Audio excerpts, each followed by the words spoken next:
Locate the bulb you intend to replace. Open the hatch to gain access to the bulb assembly.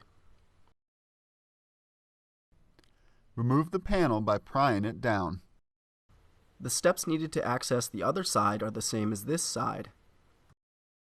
The panel is attached to the vehicle with several clips.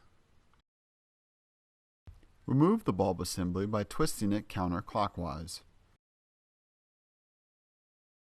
Pull the bulb to remove it from the socket. Never touch the bulbs with bare hands. The oils on your fingers can create hot spots and cause the bulb to burn out prematurely. Use rubbing alcohol to wipe off the bulb if you touch it. Using a quality bulb is of paramount importance.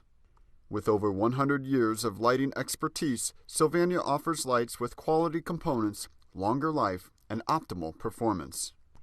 Sylvania also offers a direct install replacement option to easily upgrade from traditional bulbs to LED lights, providing you with longevity, performance, and style. Insert the new bulb into the socket. You should feel it click. Insert the bulb assembly into the lens and twist it clockwise to lock it. Position the panel so that the tabs line up with their respective slots and press in.